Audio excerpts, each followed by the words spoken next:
First of all, thanks for the invitation, Andreas and Benim.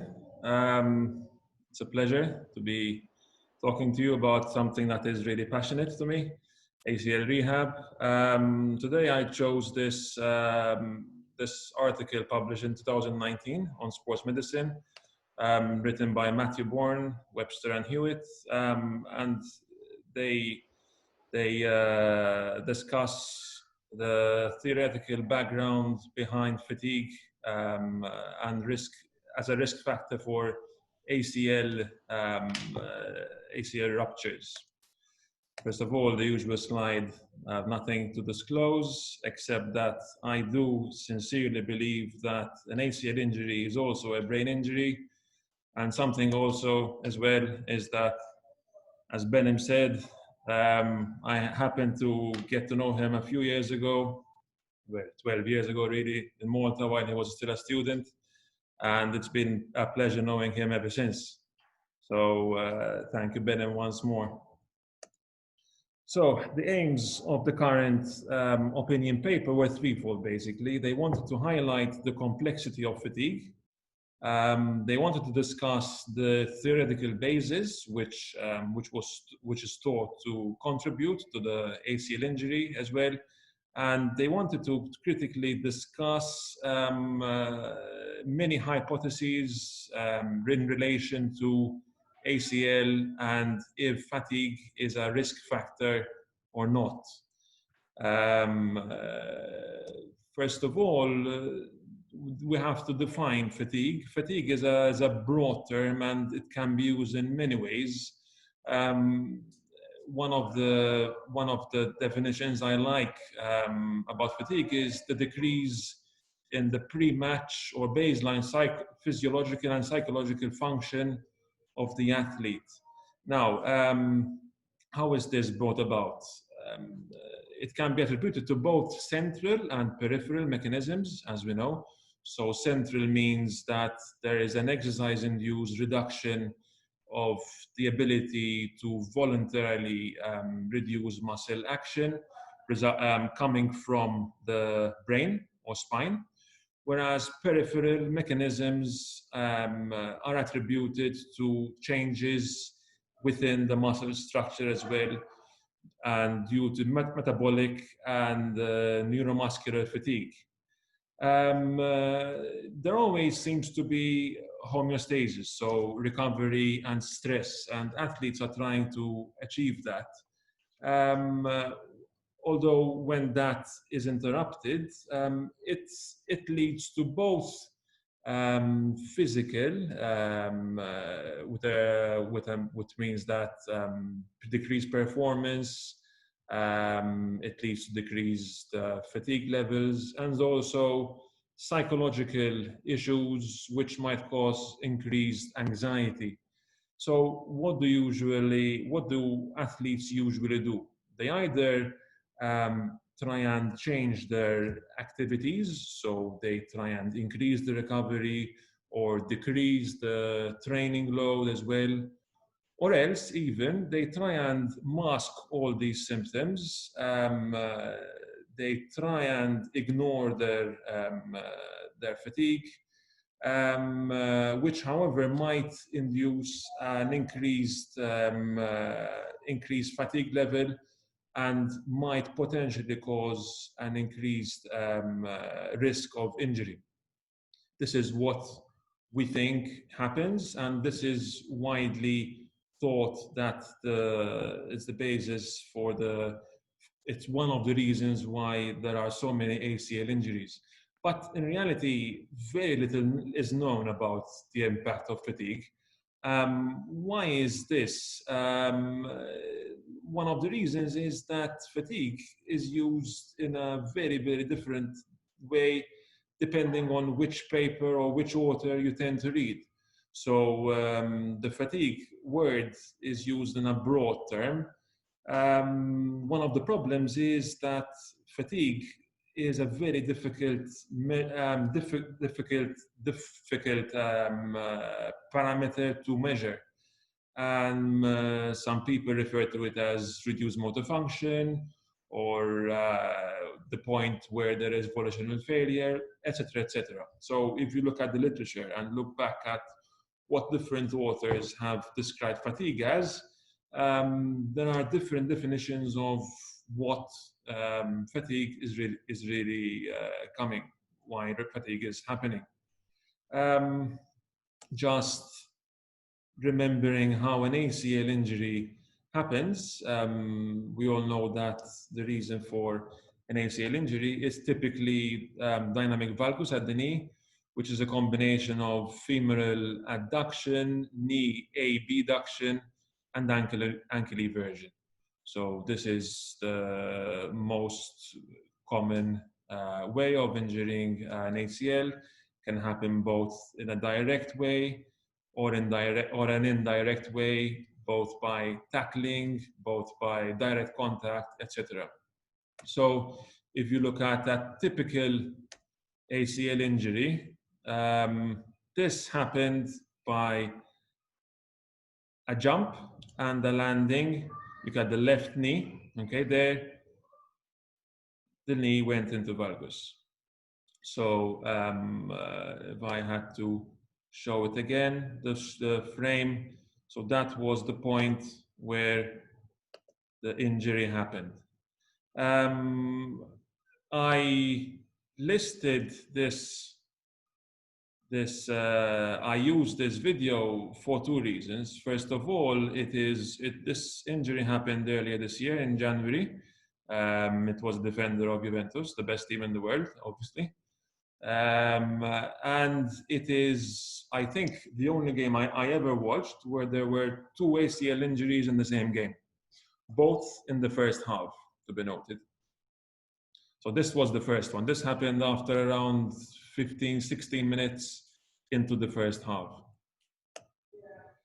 So let us start with the theory behind why potentially fatigued muscles might be absorbing less energy before failure than non-fatigued muscles. So this is the widely accepted framework that fatigue might cause reductions in muscle strength, and which in turn give rise to kinetics and kinematics in the trunk, hip, knee and ankle.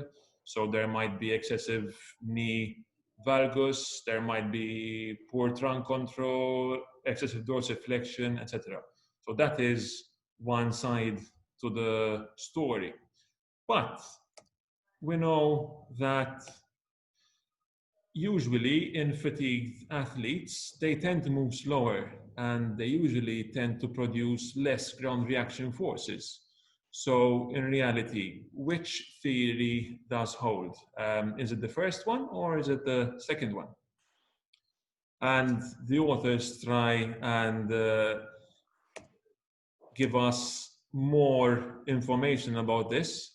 This paper typically talks about people who have, yeah, someone sent me a WhatsApp message there. The paper focuses only on people who have sustained the first injury. But unfortunately, there are many, many more papers stating the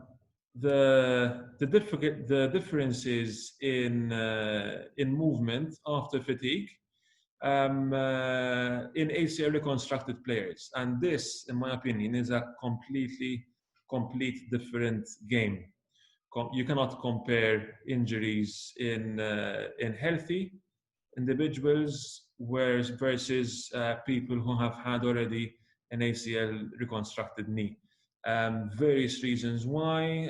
We know that some people have difficulty to regain strength. There are marked differences even 6 months, 1 year, 2 years after surgery. There was a recent paper end of last year, showing the differences in rate of force production in the hamstrings and quadriceps after ACL injury. So in my opinion, you cannot compare apples to oranges.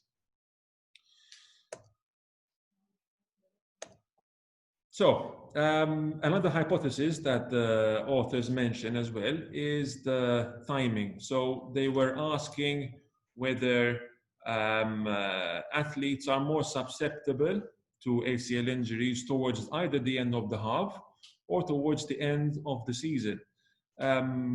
This is widely thought to be the case, where in fact research shows us it's quite the opposite, that there is no differences in ACL injuries towards the end of the first or second half. This is always in football, or else when comparing the first half of the season to the second half.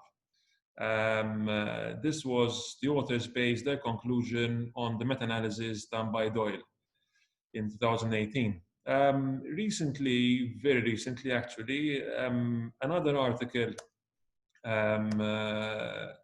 by Della Villa, by the isokinetic group, published, I think it's pre-publication last week. They took a sample of 10 years, so from 2008, 2018, they took all the ACL injuries that happened in the Italian first division and second division and created and extrapolated data. So as you can see, most injuries either occurred towards the beginning of the season, September, October, or else towards the latter stage of the season in March and April. Another interesting fact is that when they analyzed what happened during a whole match, interesting that the majority of injuries happened in the first half. And in fact, most of them happened towards the first 10 minutes of the game. So in that case, can you conclude that fatigue has a bearing on an ACL injury? The authors concluded that because of this data, there is no real evidence showing that fatigue can have an effect. But I thought about this, and I thought that I would mention that maybe what if there was accumulated fatigue in the pre-season? So if you look at the slide before, September, October is just coming out of the pre-season in Italy. There will be only a few matches in August because of the heat, and athletes might have had high workload here. Whereas in the latter part of the season, where teams would be fighting for relegation, for promotion, for cups, having extra matches, etc., that might have an effect as well on ACL injuries. But again, this is all hypothetical.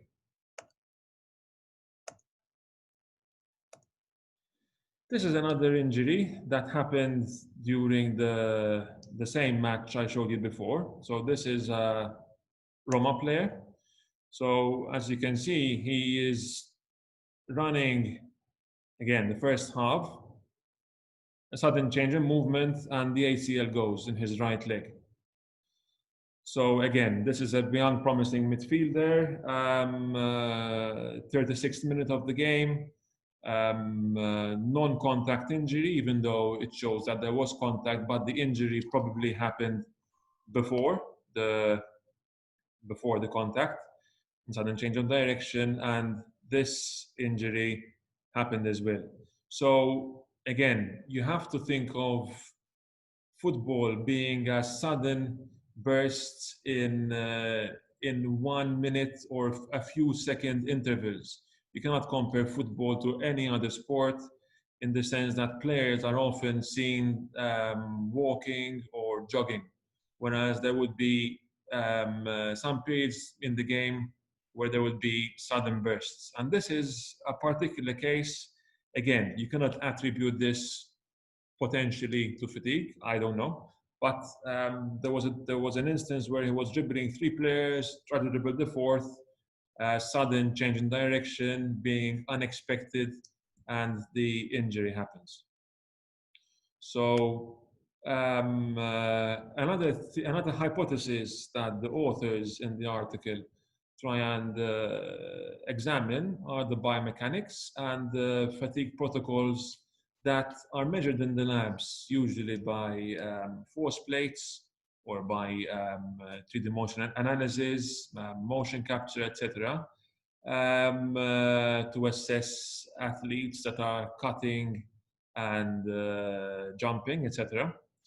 The authors mention here that there is a heterogeneity of protocols in the literature, how fatigue was simulated and measured, in the sense that some authors use peripheral fatigue protocols, such as lots of jumps, lots of squatting, different types of landing, etc., whereas others use general fatigue protocols before they measured the biomechanical analysis, such as jogging, such as circuits, cycling 4 to 5 minutes, some 60 minutes, and there were some authors that use both as well. So in the literature, with regards to kinematics, there were no significant effects of fatigue when they assessed single leg drop vertical jump. There was an increase in this systematic review of knee abduction angle during peak stance, during single leg distance landing.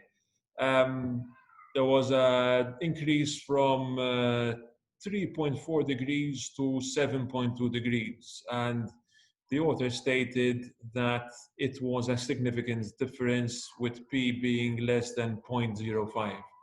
But in my honest opinion, having a change, an increase of 4 degrees of knee abduction, is it clinically relevant or not?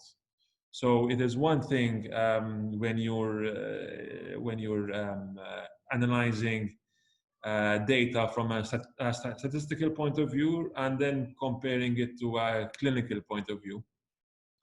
So same things with the kinetics. So the authors hypothesized that there might be increased ground reaction forces as a risk factor during injury.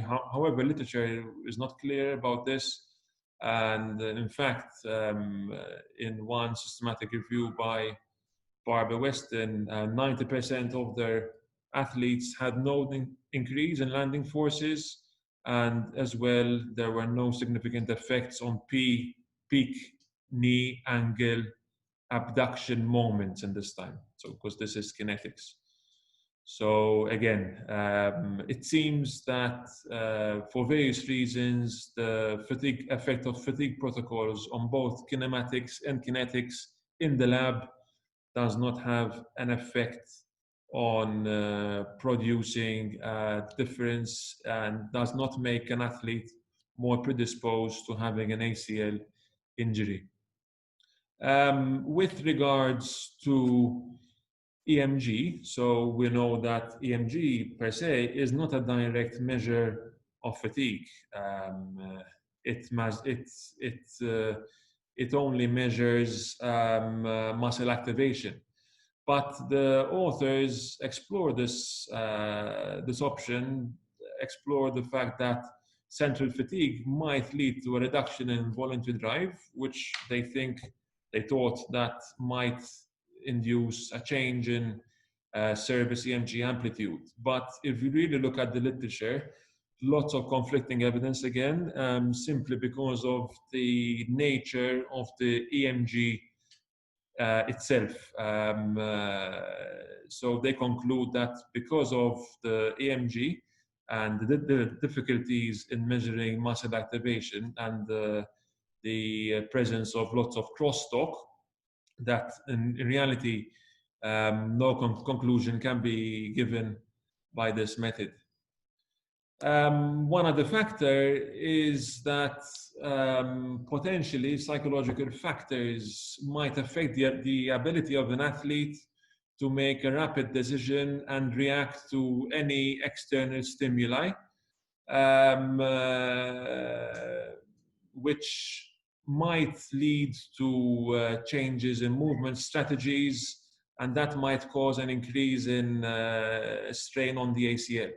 However, again, when the authors looked at the literature, there were no consistent differences found during both reactive and planned tasks in kinematic and kinetic variables, except in one small instance, some reduced knee flexion in planned tasks. But again, the effect of cognition and fatigue on cognition does not seem to have an effect on the risk of having an ACL injury. Neuromuscular training as well. We know that part of our ACL prevention, both prevention programs and treatment strategies, we incorporate a lot of time on neuromuscular training. And although injuries have been shown, in fact, to be decreased by half in all athletes and more than 2/3 in female athletes, fatigue was not an influencer in the sense because neuromuscular training was not targeted by these programs, because some, if you look at the literature, some authors introduced static balance, some authors introduced dynamic balance for the training, some had neuromuscular training as strengthening programs, some had neuromuscular training in the form of plyometrics, etc., etc. So again, the heterogeneity of the intervention makes us, unfortunately, makes the conclusion not very clear here. So, as a conclusion, the authors said that fatigue does not have a consistent effect on kinetic and kinematic variables. There are some changes in the peak angles on initial contact, etc. But again, how much effect, how much clinical relevance that might have is not clear.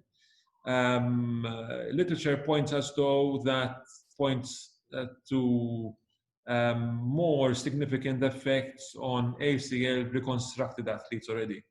So we can see greater differences in both kinetic and kinematic variables in ACL reconstructed athletes. As we have seen, there were no differences in injury rates in different times in both matches and season.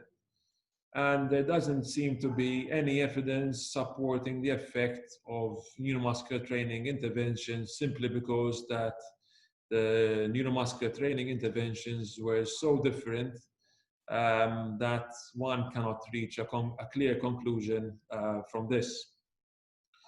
I added a few personal thoughts. I thought that there might have been in this article some bias, in the sense that out of 64 references used by the authors, 8 of them were self-references, mostly by Timothy Hewett and Kate Webster in this case. It was Matthew Bourne's first article in relation to ACL injuries. We all know Matthew Bourne from hamstring and hamstring frame. The authors also say that no conclusions can be derived simply because the fatigue protocols were heterogeneous. So they reached the conclusion that we don't have a conclusion. But when sometimes they use the opposite in their favor, in the sense that they conclude that, okay, we cannot say that there was no effect on fatigue on kinematic variables, but in reality, you cannot say the opposite if the first argument was not valid. Obviously, this is a current opinion paper, so there was no standardized protocol in which to present the arguments. And as I said before, this paper does not focus, maybe intentionally, on the effect of fatigue on secondary ACL injuries. And what I think might lead us to the answer might be a combination of factors. So fatigue might just be one little part of the picture here. We all know that there are many different things happening that we still have to explore, and we still have to look at that have an effect on dynamic knee valgus, that have an effect on potential increasing ACL injury rates, and fatigue, although it might or might not have an effect on ACL injury, it is just one feather in the cap that an athlete might endure throughout their training or season or etc. So basically, I wanted to keep it as short as possible to give rise to discussion here. And I tried to Google thank you in Danish, and this is what I came up with. So, tack, I guess. Correct me if I'm wrong. Thank you, Matthew. Thank you, Matthew. Thank you for a very nice presentation and an excellent overview of this topic.